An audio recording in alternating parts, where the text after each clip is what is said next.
Estava esperando o Silmar tomar ali o seu gole de água antes de entrar no ar, que é para molhar a garganta, né, Silmar? E aí não ter perigo de pigarro e nem de fraquejar com a voz. Bom dia, Silmar.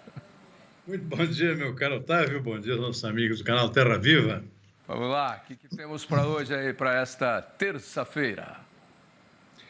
Tavinho, vamos começar pelo mercado de commodities aqui, commodities agrícolas. Ontem tivemos um dia com predominância de altas. No início de semana, quase todas as commodities que a gente acompanha fecharam o dia com elevação nos preços. Hoje o mercado um pouco mais dividido, temos algumas quedas também. Sempre que há uma alta num dia, o pessoal aproveita para vender um pouquinho no dia seguinte, para botar algum dinheiro no bolso, aproveitando a valorização do produto. Mas tem aqui uma reincidência aqui de alta já pelo 7º dia consecutivo, que é a soja, Tavinho. Soja continua subindo, agora há pouco, estamos no intervalo agora do pregão, antes do pregão principal, soja fechou o primeiro pregão aqui com alta de 0,2% na Bolsa de Chicago. Como eu disse, 7ª alta consecutiva. Por quê? Pelas razões que nos preocupam aqui, porque tem a ver com o Brasil. Continua a preocupação com a safra brasileira, está muito irregular o desempenho do plantio, falta chuva no centro-oeste, Mato Grosso está com o plantio muito atrasado em relação ao que seria normal para a época, há necessidade de replantio já, muitos produtores estão indecisos se replantam esperando que a chuva finalmente chegue ou simplesmente abandone a área para não ter que gastar dinheiro de novo e depois comprometer inclusive o plantio mais tarde do milho que vem na sequência da colheita da soja e também do algodão, o algodão que está com preço bom, por sinal. Então, possivelmente, vamos ter uma área menor do que vinha sendo esperado como consequência disso. Isso vale para praticamente todos os estados das regiões centrais e também do norte. Está acompanhando o caso do Pará, do Amazonas, lá, com falta de chuvas, uma secura completa, portanto, lá também plantio muito atrasado. E no sul, o excesso de chuvas também tem levado a atrasos no plantio.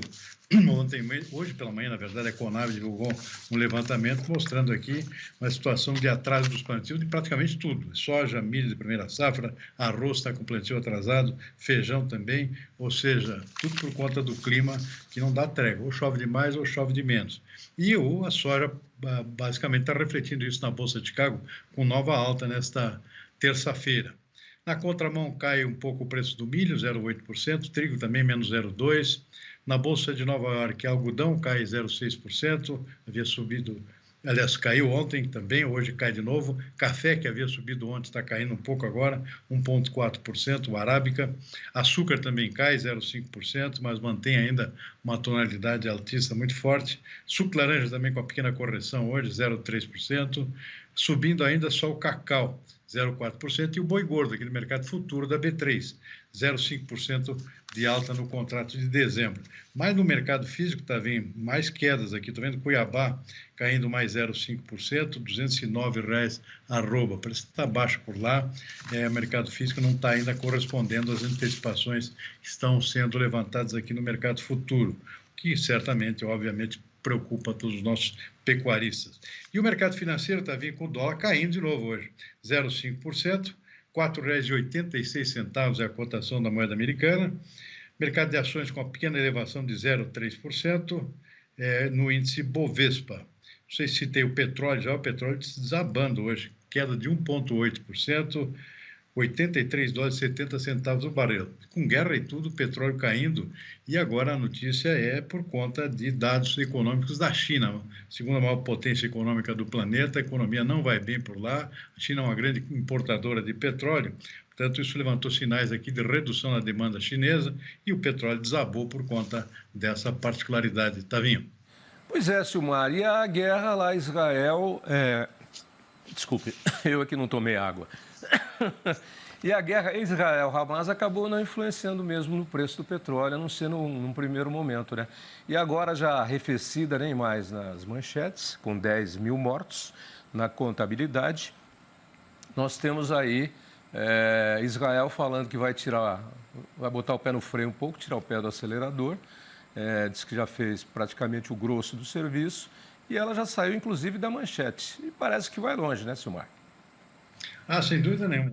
Hoje é uma trégua aqui provisória, mas se depender das declarações aqui do primeiro-ministro israelense, a guerra não para. Você vai até o fim, eles querem realmente uma solução completa lá para essa faixa de Gaza, ou seja, o objetivo é exterminar a influência do grupo Hamas. Enquanto isso não acontecer, a guerra vai continuar. O que está acontecendo são pequenas tréguas agora, justamente para efeitos humanitários, para proporcionar aqui a retirada de civis lá, que não tem nada a ver com a guerra, inclusive estrangeiros, e principalmente estrangeiros. Está faltando só os brasileiros aí, que não entraram na lista ainda. Aparentemente está havendo alguma relutância por parte das autoridades israelenses, possivelmente, é o que se especula, diante de declarações do presidente Lula, que parece que mostrou um certo favorecimento nas suas declarações em relação ao pessoal da Palestina, ao invés de lamentar a morte de judeus. Isso, pelo menos, é uma especulação que corre por tentar explicar por que está atrasada essa liberação de brasileiros para sair lá da faixa de Gaza. É estranho mesmo, não sei por quê. Porque outros estrangeiros que estão na faixa de Gaza estão saindo de forma mais rápida e a saída dos brasileiros está enrolada. Não sei por quê. Me parece aí algum problema diplomático, porque eu acredito que sim, porque se você tem outros estrangeiros saindo, é sinal que outros consulados ou embaixadas estão trabalhando aí de uma forma mais proativa, embora o Brasil tenha entrado desde cedo nessa questão de retirar os reféns e até de promover um processo de paz, mas não deu certo a participação do Brasil. Mas é interessante notar, né? Eu gosto de história e de geopolítica e tem várias séries aí que eu ando assistindo de televisão contando um pouco da história. O mundo sempre viveu de guerras, né? As pessoas às vezes ficam surpresas com essa guerra aí, uma ou outra aqui, mas as nações sempre guerrearam, criando impérios. Os momentos de paz são poucos. O Brasil é um país diferente, tirando os seus conflitos internos aí que nós tivemos balaiada, lá no Rio Grande do Sul, farrapos, né? Algumas outras insurreições aí. Grande guerra mesmo, a única que nós tivemos foi contra o Paraguai, né? Uma guerra completamente esdrúxula, né? Onde o Paraguai terminou com crianças combatendo, porque não tinha mais soldados e nem mulheres para o combate. E com o general nosso voltando com a esposa do Solano Lopes, o namorado de lá. Bom, essas coisas deixa para lá. Esse é o Brasil que ninguém conta na história, né? Esse é o outro Brasil. Mas o próprio Japão, até lá, 1700, depois teve um período bom até chegar na Segunda Guerra Mundial, era um pega-para-capar de samurai contra samurai lá, que assim, andava todo mundo armado. Enfim, então, a Ásia, a Eurásia, a Europa, enfim, Centro-América, são civilizações, são impérios que sempre guerrearam e sempre botando alguém para trabalhar para alguém, né? Todos os impérios. Império Britânico, Império Napoleão francês, enfim, todo mundo botou sempre alguém para trabalhar e alguém ficou no bem bom. Sempre foi assim, né? De qualquer forma, na dimensão de guerras globais, por exemplo, nós estamos aí com quase 80 anos sem esse tipo de conflito, que é realmente uma coisa certamente inédita aqui na história da humanidade, né? Tanto tempo sem uma guerra global, né? E isso é extremamente importante. O que está acontecendo agora, no entanto, preocupa bastante, porque está parecendo um ensaio de um novo conflito de características globais. Estamos aí com essa questão da Ucrânia e Rússia, e isso está envolvendo aqui todos os países do Ocidente. Realmente é um problema seríssimo, que fazia muito tempo que não acontecia, invasão de um país pelo outro aqui no Ocidente. Por outro lado, essa questão lá do Oriente Médio, que não tem prazo para acabar, pelo contrário, tem tendência a piorar, em função da grande mortandade que está havendo lá de civis, mais de 10 mil já. E, por outro lado, ainda tem um outro ponto de interrogação aqui no planeta, que é a questão do Taiwan, que é a briga entre Estados Unidos e China, né? E isso tem condições muito explosivas aí para acontecer, eventualmente, se não houver algum tipo de acordo entre os países. Portanto, tem todo um conflito quase global já acontecendo nesse momento, depois de tanto tempo de paz, né, tá vendo? E isso, obviamente, preocupa todo mundo. Isso fora os 15 ou 20 conflitos regionais que já existem e que estão instalados aí, entre tribos, etnias, guerrilheiros e governos autoritários, governos guerrilheiros contra governos democráticos, isso aí existe, são os conflitos regionais. Enfim, está um barril de pólvora e só não explodiu ainda porque o ser humano já chegou à conclusão que depois de 80 anos, se chegar à Terceira Guerra Mundial, não falamos lá da Coreia também, chegar à Terceira Guerra Mundial, aí é arma atômica e aí o negócio vai complicar um pouquinho mais. Vamos para o nosso feijão com arroz aqui.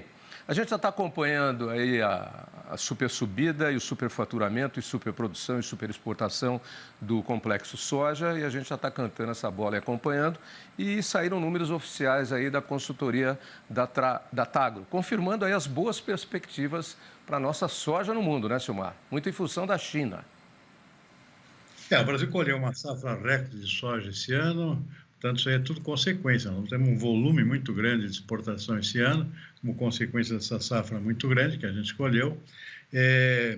Preço não tem correspondido, preço mais baixo, inclusive, que o ano passado, mas o que está fazendo com que o faturamento também cresça, não só o volume, é exatamente o próprio volume, ou seja, o volume maior que está proporcionando faturamento maior e não o preço que, na verdade, não correspondeu. Realmente, o produtor brasileiro esse ano está ganhando menos com soja do que ganhou em anos anteriores, por conta dessa queda muito forte dos preços internacionais do produto. Portanto, tem que relativizar um pouco essa situação. De qualquer forma, tendência de um faturamento recorde aqui, podendo chegar aos em torno de 66 bilhões de doses, considerando todo o complexo, né? Soja em grão, farelo e óleo de soja, e isso significa realmente um desempenho muito expressivo do ponto de vista da participação no todo das exportações brasileiras.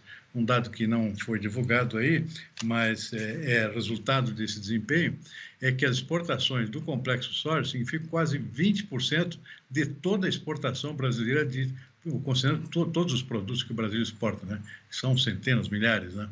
Inclui petróleo, inclui minério de ferro, etc. Então, a soja corresponde a quase 19,5%, para ser mais exato, de tudo que o Brasil exporta. É realmente um negócio fantástico, excepcional o desempenho desse produto, que é o líder do nosso agronegócio, tá vendo? Bom, e para terminar, a gente tem aí a reunião do Banco Central, né? A taxa Selic, menos meio ponto, seguindo uma tendência aí que já vinha sendo anunciada. Já foi dado na semana passada, né, a redução da taxa Selic. Hoje o que saiu foi o relatório, a ata do Banco Central, tentando explicar o que levou a essa queda e o que pode acontecer nas reuniões futuras. Eu mais ou menos já cantei essa bola, eu acho que ontem ou no dia que eu comentei essa questão da taxa de juros, que o Banco Central deve continuar com as suas reduções, possivelmente mais meio ponto percentual na própria reunião agora em dezembro, mas esse comunicado que saiu hoje já emite um alerta aí, que o Banco Central está de olho em questões internas e externas que preocupam e que pode mudar essa trajetória de quedas acentuadas aqui na taxa a taxa Selic em torno de 0,5%. Aqui no Brasil, a preocupação é exatamente com a política econômica do governo, com aquela questão de zerar o déficit público para o ano que vem, que o presidente Lula disse que não é bem assim, que não necessariamente precisa zerar o déficit, pode ficar aí com uma certa pendência. Isso criou um alerta aqui no mercado, levou o Banco Central também a incluir no seu comunicado um alerta da mesma forma. É o que está escrito hoje nesse comunicado que foi divulgado agora pela manhã, que o Banco Central está de olho aqui nas possíveis consequências que pode ter em termos de inflação, ou seja, esse menor cuidado aqui com o déficit público, consequentemente, isso pode levar a uma suspensão dessas quedas da taxa de juros, ou pelo menos uma continuidade de redução em proporção menor, talvez 0,25% e não 0,50%, como tem acontecido nas últimas reuniões, está vendo? Mas a declaração do presidente Lula, de qualquer forma, deu aí um fôlego para o ministro Haddad, né? Mas o ministro Haddad está contra esse negócio. Na verdade, ele está tentando manter aquela programação que ele mesmo fez. Tanto que saiu uma notícia agora, de ontem para hoje, que ele está tentando ainda reverter aqui essa questão e manter a ideia do déficit zero. Ou seja, ele realmente está muito empenhado em manter aquilo que foi bolado justamente como meta dele, do governo, para o ano que vem, e tentar reverter o impacto disso no mercado financeiro, como já vem acontecendo. Então, pelo menos ele está tentando aqui dar uma segurada na coisa. Bom, é isso aí. E você viu, né, a decisão do Banco Central para a taxa Selic, abre aspas aqui, disse que de redução, diz que esse é o ritmo apropriado para manter a política monetária contracionista necessária para o processo desinflacionário. Consciente. Por enquanto. Por enquanto.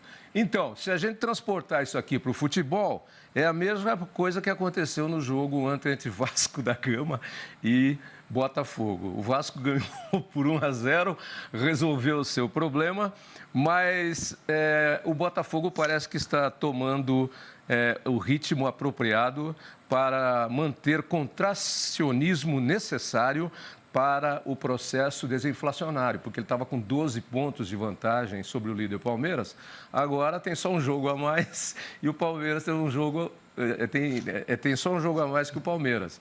E o Palmeiras e o Grêmio têm o mesmo número de jogos e o Bragantino e o Botafogo têm um jogo a menos. Mas com um jogo a menos, o Botafogo perdeu a chance de abrir a elasticidade ontem novamente. E aí manteve as chances para Palmeiras, líder com 59, ao lado do Botafogo, do Fogão. O Bragantino com 58 e o Grêmio, o seu Grêmio, com 56. Pegou fogo, hein? Realmente é uma medida contracionista para o processo desinflacionário do excesso de pontos que o Botafogo tinha em vantagem aos outros times. Para o mais próximo era de 12 pontos. Desinflacionou. Segura o teu andor no Palmeiras aí, porque o Grêmio está chegando, hein? Cuida. Eu estou torcendo para todo mundo chegar junto. Eu quero uma final emocionante, um final, né, emocionante. Porque a turma lá de baixo da lanterna, ou que quer sair do rebaixamento, ou que quer pegar uma vaguinha em algum outro torneio na Sul-Americana, tá ralando. O Vasco, esses times vão dar problema. Vasco, Cruzeiro, América, que está ralando. Esses times vão dar dor de cabeça, Silvar. Seguimos aí na terça-feira com sol, daqui a pouquinho a previsão do tempo. Uma ótima terça para você, amigo, e até amanhã. Obrigado, até amanhã.